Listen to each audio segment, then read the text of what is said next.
Welcome to Real Shame. It's a twice a week show where we review movies from our movie list of shame or our movie blind spots. This is Andy, and I am Adam. Wanted to change it up on you guys. Earlier in the week, we reviewed Casablanca, which we thought was an awesome movie. Yeah, great film. Great film. And to follow that up, we went with another Humphrey Bogart movie, and that movie is To Have and Have Not. To Have and Have Not. Say, I don't understand all this. After all, I just got here. You landed right in the middle of a small war. What's it all about? The boys we just left joined with Vichy. You know what that is? Vaguely. Well, they got the Navy behind them. I think you saw that carrier in the harbor. Yeah. And the other fellas, the ones they were shooting at, they're the Free French. You know what they are. It's not getting any clearer. Well, anyway, most of the people on the island, the natives, are patriots. They're for the gore, but so far they haven't been able to do much about it. Harry. Are we in trouble? All right, Andy, give us a little history on what To Have and Have Not Let me is. drop some science on you. To Have and Have Not came out 2 years after Casablanca. Casablanca came out in 1942. To Have and Have Not came out in 1944. It's notable as being the first film that Humphrey Bogart and Lauren Bacall starred in together. They would later go on to star in 3 other movies: Dark Passage, The Big Sleep, and Key Largo. And then they were married until his death, and he died in, I think, in 1957. She was only 19 when they met, and he was actually married at the time. She was his 4th wife. Wow. So, but anyway, they got along swimmingly. To Have and Have Not is directed by a guy named Howard Hawks. We'll talk a little bit about his filmography when we kind of wrap things up. It was co-written by famous author William Faulkner, the guy who wrote Absalom, and The Sound and the Fury. William Faulkner is notable. He's a Nobel Prize winner. He was a 2-time Pulitzer Prize winner. And To Have and Have Not is actually based on a book by Ernest Hemingway. Yeah. Although I've actually never read the book. I understand that it has very little to do with the actual book. They basically just took the title and kind of rewrote the plot.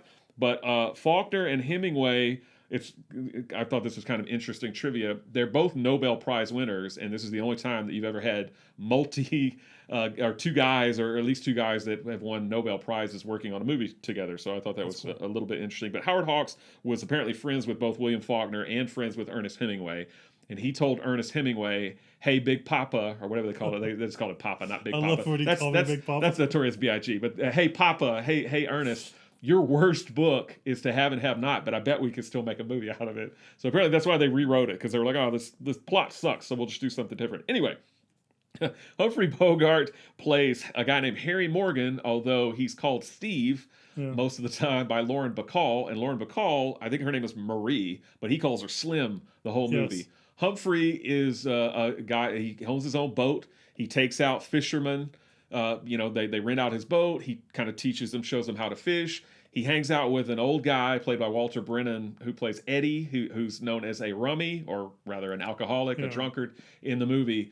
Similarly to Casablanca, they are also in Vichy-controlled French settlement or French area. This time they're in Martinique, I believe. Mm-hmm. I didn't write it down, but I believe that's correct. Right. It starts with them going in on a map. Right, and once again, you've got kind of the French people there and the French authorities, but you've also got a large German and Nazi presence there that is kind of muscling their way in.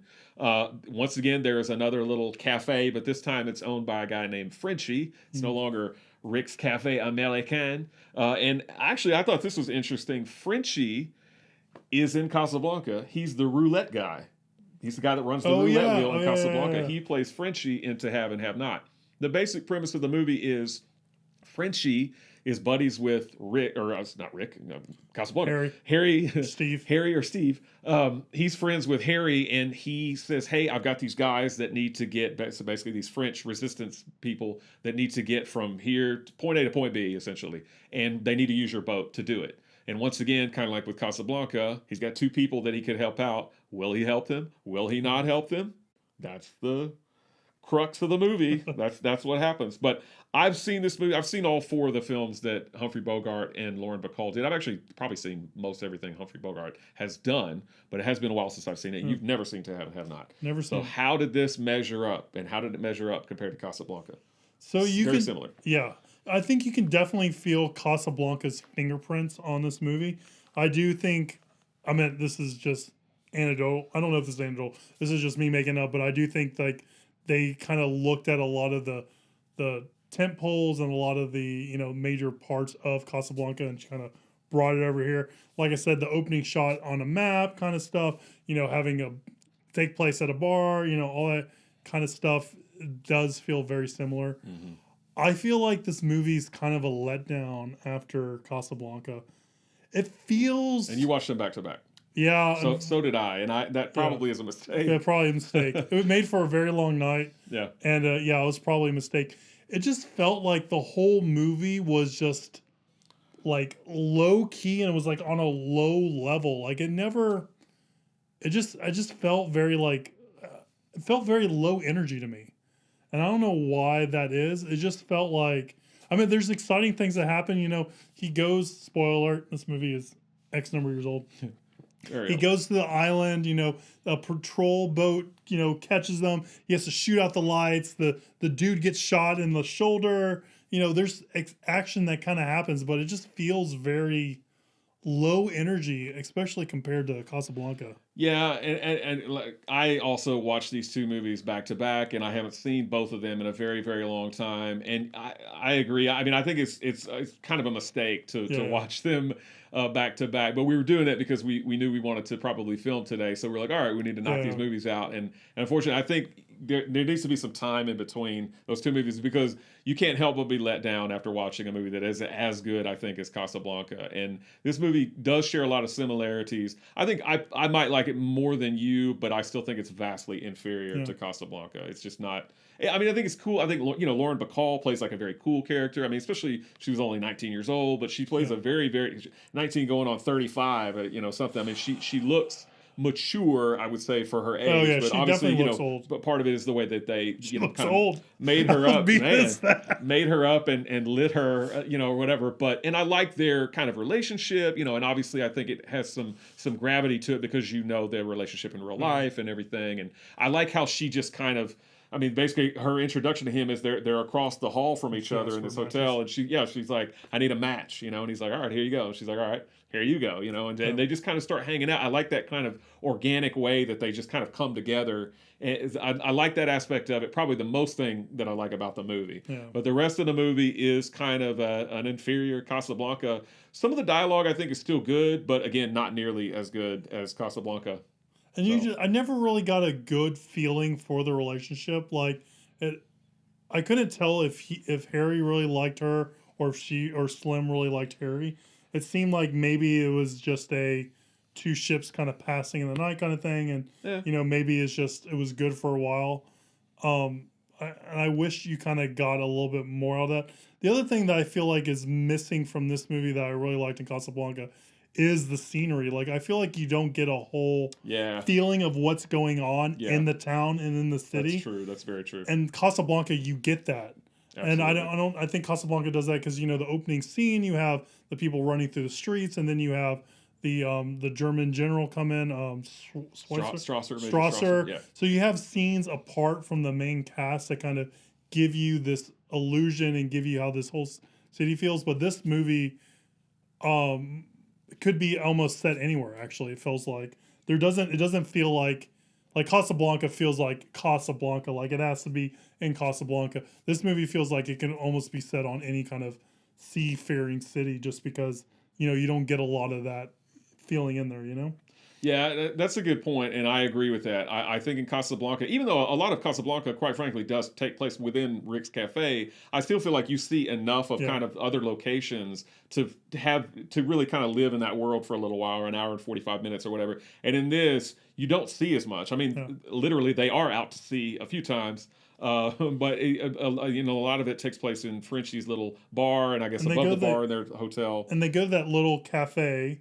where they don't have money and they can't pay for drinks. Yeah, and I like that. I like that cafe. That was interesting. But I mean, you don't see as much. Right? They're on the water, and you just see nothing. You know? Yeah, it's not as interesting to look at, both from a location standpoint, and I mean, you know, it's probably all sets or whatever, anyways. But Yeah. still, there's not enough variety. I agree with that. I mean, Casablanca is much more diverse as far as not only the cast but also the locations, whether they're sets or not. You know. And the other hard part, and I kind of alluded to this a little bit when we were talking about Casablanca, is it's just hard seeing Humphrey Bogart in this kind of sailor role. Like, he's so debonair in Casablanca that I feel like, you know, well, I don't know. I feel like the character should be someone that's more, that's not very suave. That's kind of more run down looking and stuff like that. And I just feel like Humphrey Bogart just doesn't really fill that role. You know, I would like to see someone else kind of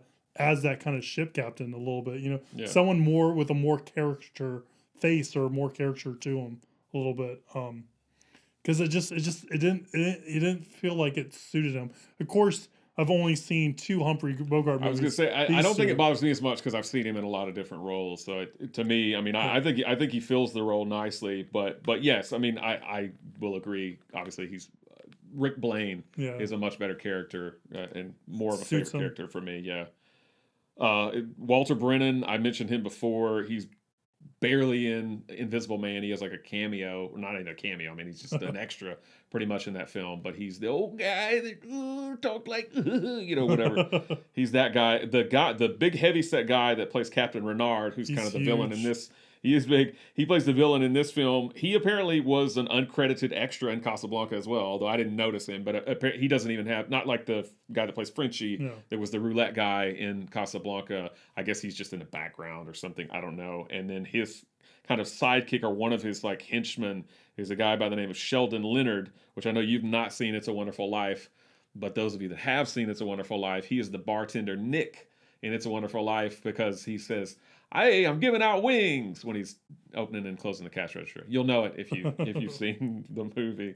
But also, Lauren Bacall was also about the same height as Humphrey Yeah. Bogart. He's got this misfortune. He looks short in of this being movie. yeah, he's got this misfortune of being with these women who are the same height as him. But yeah, she was about 5'8" and a half. And again, according to IMDb, I mean, I don't know how accurate it is. He was about 5'8", so I guess technically she was a slightly taller than him. But for what it's worth, first Ingrid Bergman, and then and so from what I read is that a lot of critics weren't as thrilled with this movie because they saw it as just an inferior Casablanca as Yeah. well. They were like, too similar to Casablanca and not as good. Yeah, I get that. I'm curious to see more. I mean, I really liked Humphrey Bogart. I think he kind of pops on the screen. So, yeah, I'm kind of interested to see it. But I agree. I think we kind of did ourselves a disservice going back to back. But hey, that's kind of what happens sometimes with, you know, this is not our full-time job. So Them's the breaks. them's the breaks. This movie does have, you know, Casablanca. We talked about kind of the iconic quotable lines from that. This movie does have some famous lines, particularly when she's talking. Lauren Bacall is talking to Humphrey Bogart, where she says, you know how to whistle, don't you, Steve? You just put your lips together and blow. And then also, first she kisses him, and he doesn't really do anything.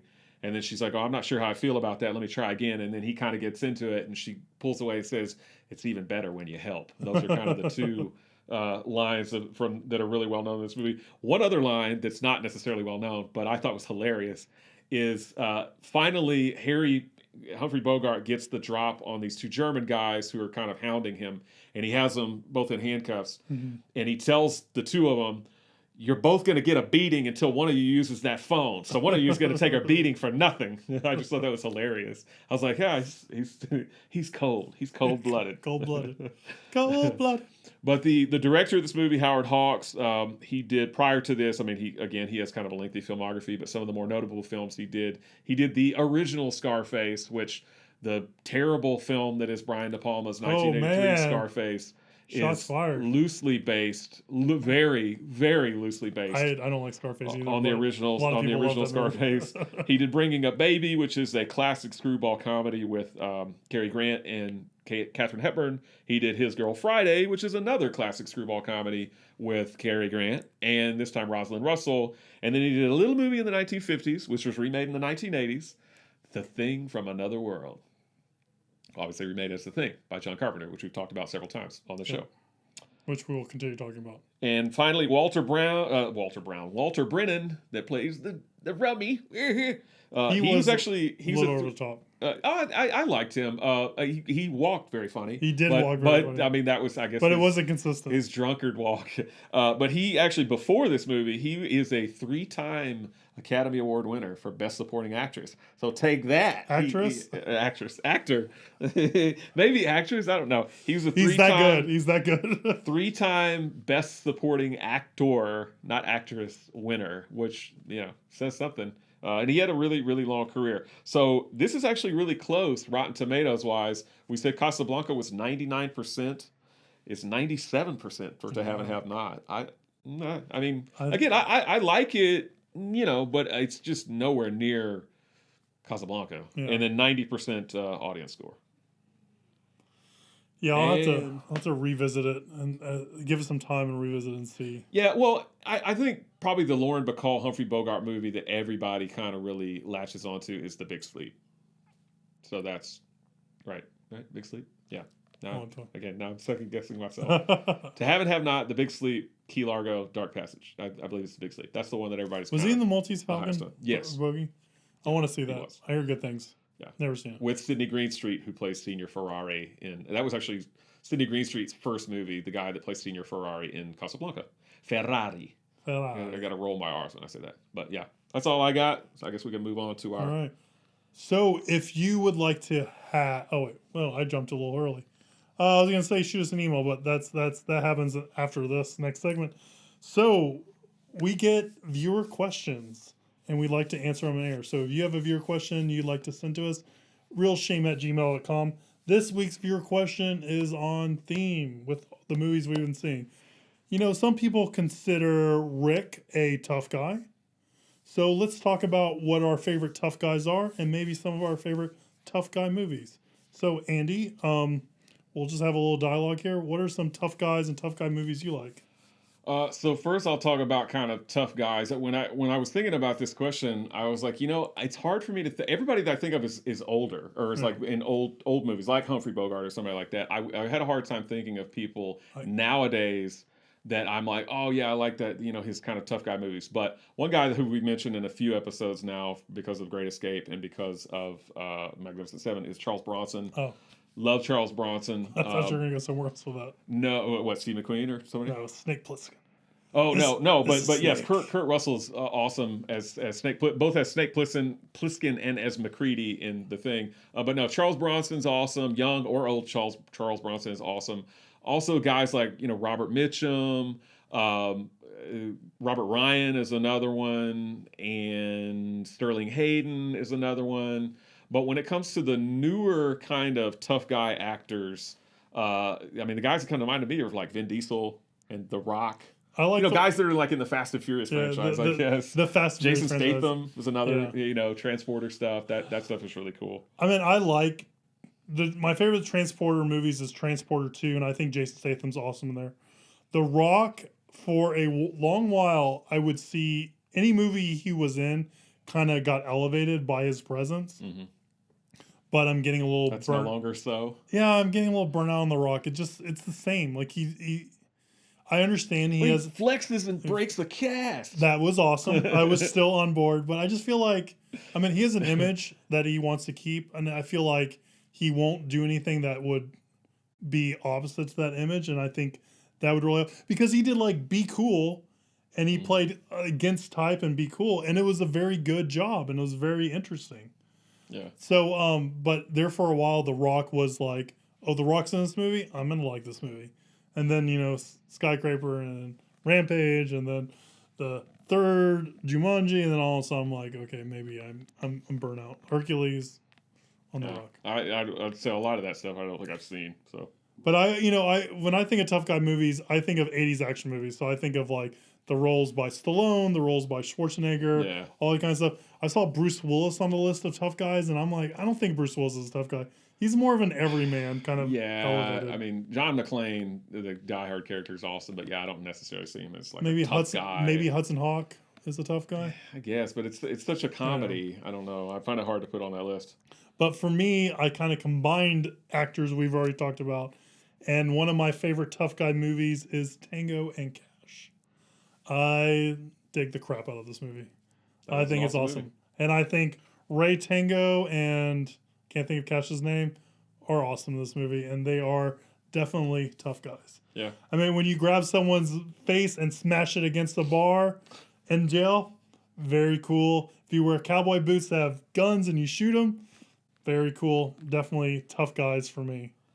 So I'm kind of cheating because I'm scrolling through a list here that some guy made on the internet. Thank you, whoever you are. But like I'm just as I'm passing guys, we didn't mention Lee Marvin. Yeah. He's always got like such a tough mug or whatever.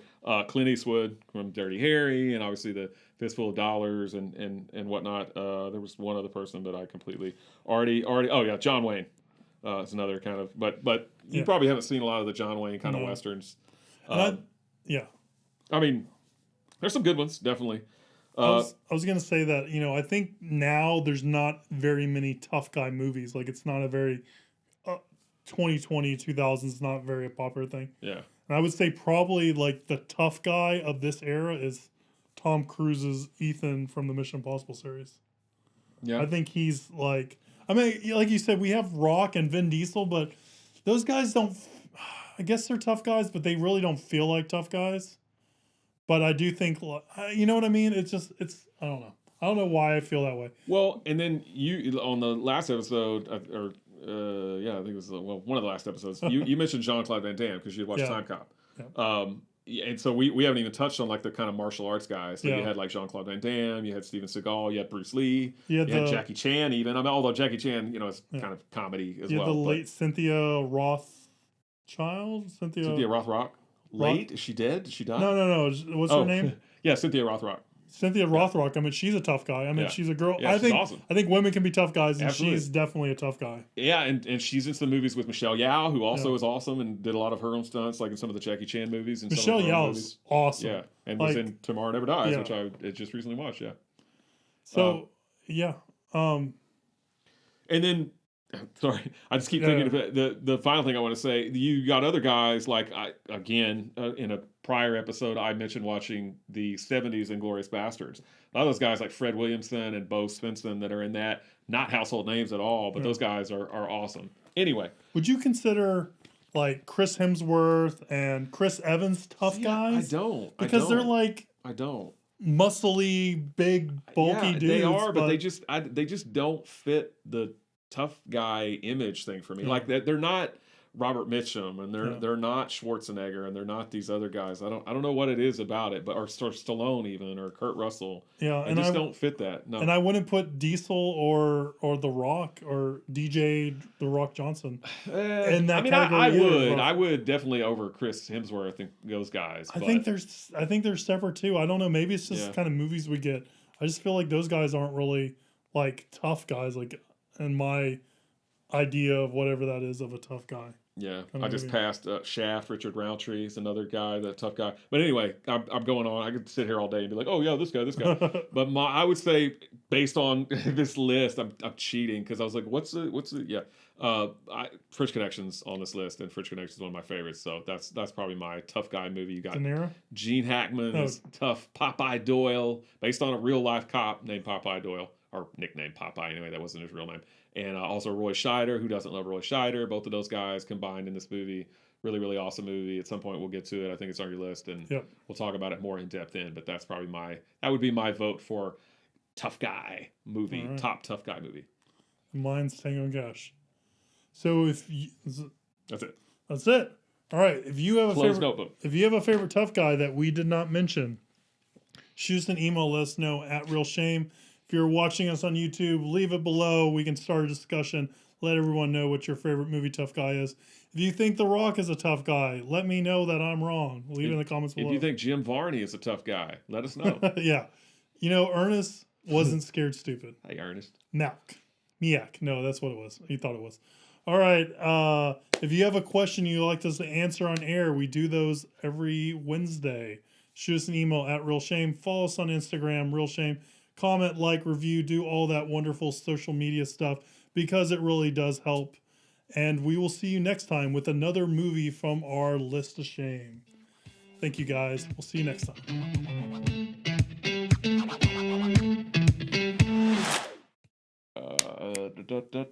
Do.